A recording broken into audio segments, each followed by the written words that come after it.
kita sekarang bahas lagi tentang perjalanan saya part 3. Perjalanan tentang kehidupan saya. Part 3 nih. Jadi banyak ya. SMA kelas 1 saya teman duduk itu anak Eli, orang Ambon. Kayaknya nggak salah Ambon ya, Ambon. Orangnya hitam. Temannya Etmi tuh, musuh saya, anak paskibraka. Kelas 2 saya teman duduknya Evni, Vianti, dan teman mainnya juga Evni dan Jennifer. Saya juga dulu sekelas sama Mia juga, bukan sekelas, saya temennya Mia Rian Islamia, orang Batak, tapi dia beda kelas. Saya sekelas sama Evni Rian Islamia, dia kelas lain, tapi dia udah tahu saya si Rian Islamia. Si Mia itu taunya satu sekolah, katanya dia tahu aja nih tentang Ratna. Katanya Ratna orangnya emosian, terus pemarah, terus suka berantem, katanya suka berantem sama si Etmi nih gitu ya. Anak paskibraka gitu ya, suka dibully lah gitulah dulu. Terus pas saya kenal sama Mia karena teman satu sekolah juga, teman kelas 2 SMA-nya saya teman sama Evni. Lingkungan SMA ya, waktu lingkungan SMA itu sama teman saya cowok tuh satu kelas 1 SMA, Rido, saya inget deh. Rido, terus apa ya, ingat teman-teman dulu kelas 1 SMA, temennya pertama kali saya SMA nih ya. Dan juga pertama kali saya dulu punya pacar juga nih, tetangganya si Nova, kelas 2 deh, kelas 2 apa kelas 1. Pertama kali punya namanya Pupu, tetangganya Nova, orang Kuningan kalau nggak salah. Sampai kuliah lah, jadi temennya kita berteman lama, tapi akhir kata kita jadi jadian pas kuliah. SMA-nya udah kenal, tapi pas kuliah ketemu lagi ya jadian gitu lah. Itu pacar pertama kayaknya, nggak salah. Terus saya teman segeng sama si Christine, sama Elia, sama Margaret waktu itu ya, zamannya kelas 1.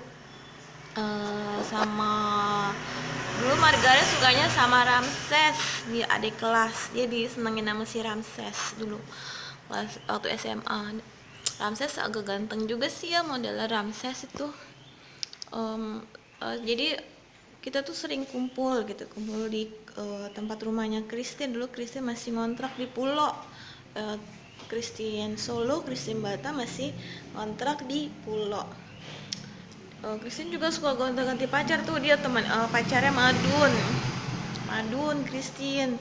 Dulu saya tuh ibaratnya kalau punya pacar aja harus temenan dulu lama baru bisa jadi misalnya. Saya juga tipe orang yang selektif juga sih ya, selektif dan terlalu sibuk juga dulu ngurusin pendidikannya, sekolah. Karena dulu bapak saya milih gini, Ratna mau sekolah, mau kuliah, atau mau pacaran. Jadi saya milihnya pendidikan dulu nih yang penting, karena bapak saya ngasih pilihan.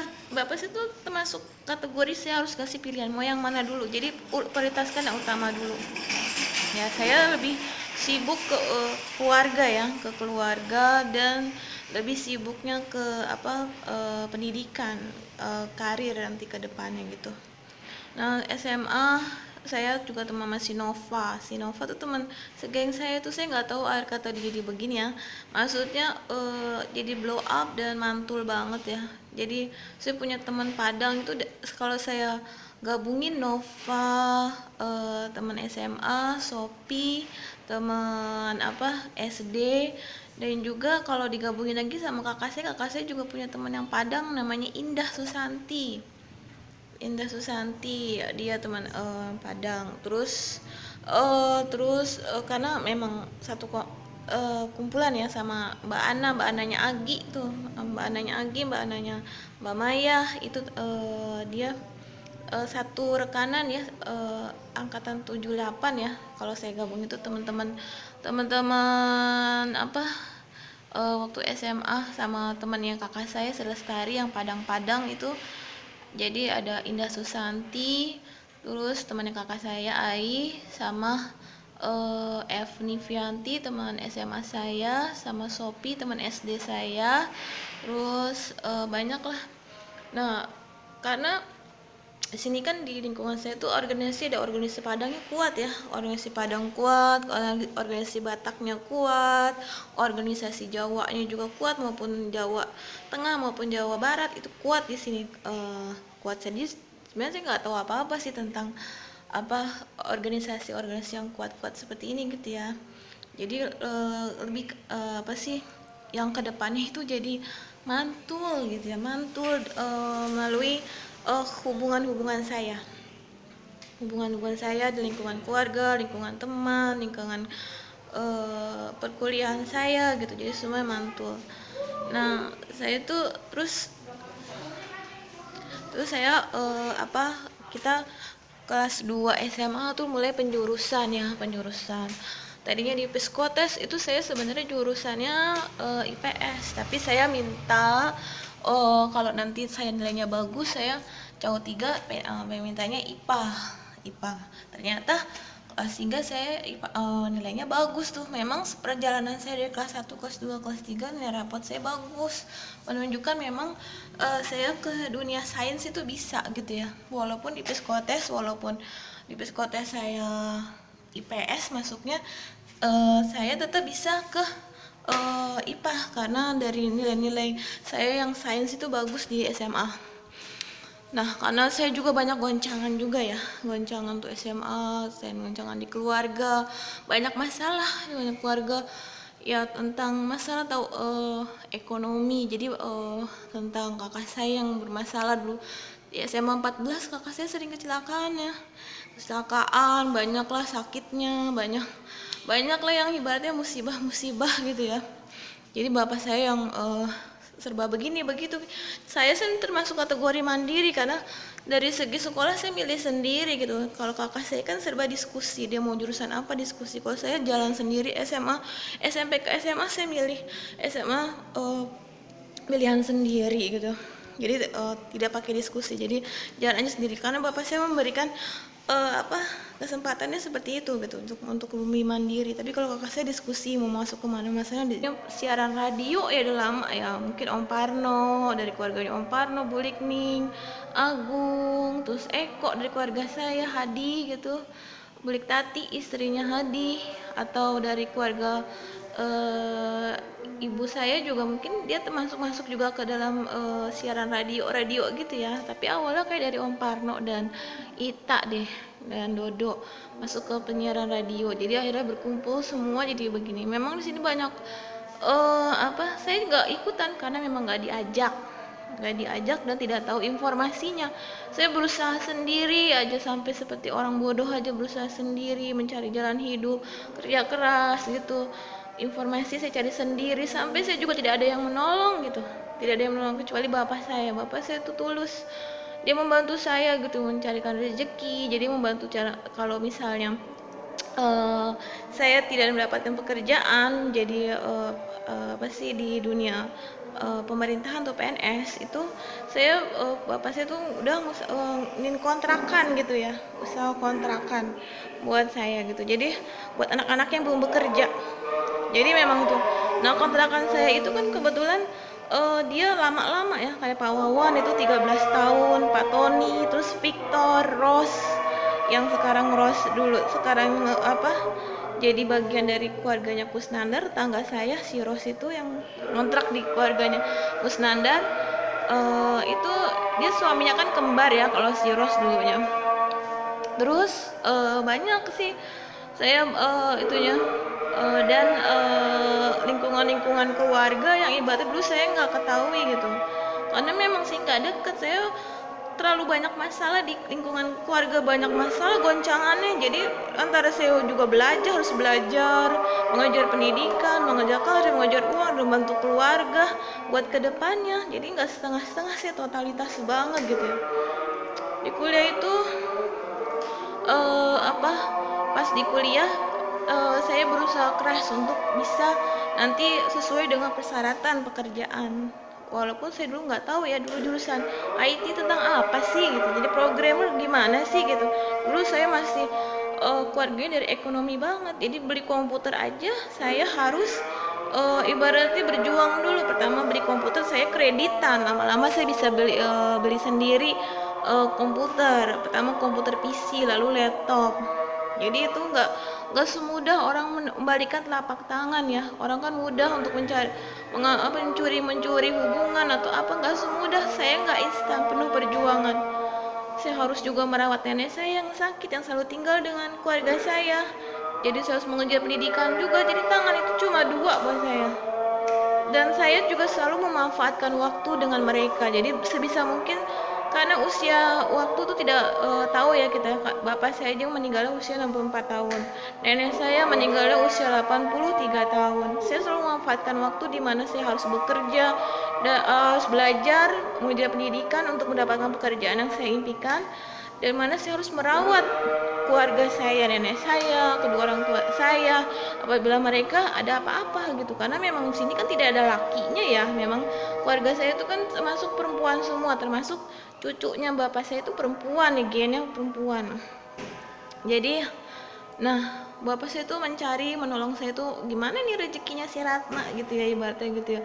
Saya juga berusaha belajar, saya terus belajar sampai saya S2. Itu perjuangan, nggak ada yang instan. Tiba-tiba saya begini, saya merasa setelah bapak saya meninggal itu lebih parah lagi. Justru saya malah banyak dijolimin akan apa, saya benar-benar sakit nih, datang ke rumah sakit, datang ke puskesmas, saya dibilang skizofrenia paranoid. Ya Allah, udah menjolimi yatim ya. Saya nggak boleh masuk ke poli umum, harus masuk ke poli jiwa dulu. Itu jolim banget sebenarnya ya. Saya nggak tahu tuh siapa biang keroknya mafia itu, tapi itu dia, mereka menyakiti Allah sebenarnya, karena menyakiti saya, anak yatim yang walaupun sudah dewasa. Tapi saya kan perempuan ya, perempuan itu kan kategori lemah ya, kata perempuan daripada laki-laki, dari segi tenaganya, dari segi walaupun dia mungkin representasinya perempuan itu lebih kuat, usianya lebih panjang, tapi dia butuh perlindungan. Jadi tidak boleh memang menyakiti perempuan dan tidak boleh menyakiti ibu, memang itu. Jadi emang laki-laki lah yang harus sebagai pelindung. Saya nggak tahu, tiba-tiba saya ke puskesmas, saya benar-benar sakit nih kuping saya nih ya. Dulu saya berobat, saya ditolak-tolak. Terus pernah saya juga dulu nelfon polisi, saya tidak dipedulikan sama sekali. Saya dibilang skizofrenia paranoid, saya harus menerima apa yang menjadi ketentuannya. Itu kan sangat menyakitkan ya. Udah gitu saya dibilang juga katanya apa begini begitu, jadi apa ada gangguan apalah gitu deh. Itu kan udah tidak berdasarkan fakta, dan mereka hanya untuk mencari konten. Sedangkan yang lain menyakiti saya. Sedangkan saya tanya, apa Allah marah tidak menyakiti Allah? Kalau saya disakiti Allah marah nggak? Karena kan yang memiliki saya itu bukan orang tua saya saja, orang tua juga bisa menyakiti saya. Tapi apa Tuhan itu marah tidak melihat hamba yang mungkin disayanginya tuh disakiti oleh semua orang di bumi ini, dan menjolimi dengan dia tuh psikopatnya paranoid? Atas dasar dan fakta apa dia bilang psikopatnya paranoid? Sedangkan kenyataannya memang benar saya sakit. Di kuping saya, di saraf saya ada saraf cervical saraf gitu. Terus saya juga ada data otentiknya juga, saya pernah sakit mah kronis. Itu mah kronis yang parah lah, saya sampai ibaratnya tidak ada nutrisi atau serapan di dalam tubuh saya dulu waktu saya kuliah, saking banyak cobaan dan ujian dalam kehidupan saya menjalani kehidupannya sendiri. Sedangkan orang lain, tetangga saya, teman-teman saya cuma enak-enakan aja, dia mau matok-matok ataupun ini ya bagiannya saya ini atau apa. Sedangkan saya tidak mendapatkan apa ya, ibaratnya kehidupan bahagia di dunia ini yang seperti normal. Tapi sudahlah, saya juga sudah memaafkan ya. Padahal saya tuh intinya dulu cuma pengen ketemu Gayan, karena memang Gayan kayak gimana sih bentuknya gitu kan, atau enggak pengen kenal, pengen apa gitu. Walaupun saya dulu pernah saling punya hubungan rasa dengan Gayan juga, dan Gayan juga punya hubungan rasa juga dengan saya gitu ya. Saya ingin tahu, pengen ketemu aja di persulit gitu ya. Dan itu menjadi blow up 13 tahun ini ya, 13 tahun ini. Jadi ini semua adalah refleksi dari keadaan orang-orang yang tidak bertanggung jawab dan menyakiti anak yatim seperti saya. Kategori walaupun saya dewasa, termasuk kategori anak yatim yang memang bukan manusia lagi yang memberikan perlindungan, tapi Tuhanlah yang akhirnya angkat tangan untuk mengambil perlindungan untuk saya. Jadi itu, menyakitkan sekali ya kehidupan saya. Jadi 39 tahun ini ibaratnya saya penuh dengan perjuangan, sedangkan saya melihat orang lain tuh instan aja. Saya tidak tahu ternyata mereka di belakang saya itu bersenang-senang, memiliki hubungan-hubungan dengan saya, membentuk proyek-proyek, dan sedang saya tidak dipedulikan rezekinya, bagaimana mencari rezeki. Saya mencari sendiri, belajar sendiri, pengetahuan sendiri, bekerja keras sendiri, sedangkan hanya saya itu tidak bisa berhubungan dengan teman-teman saya. Saya telepon pun agak susah, mereka juga nggak mau datang ke lingkungan rumah saya, jadi atau nggak tahu apa masalah tiba-tiba mereka setelah saya bekerja di Solid dan bekerja di Equity, mereka tidak mau lagi datang ke rumah saya. Entah apa mereka tidak bisa bertemu, saya tidak tahu. Jadi kita teruskan pembahasannya berikutnya.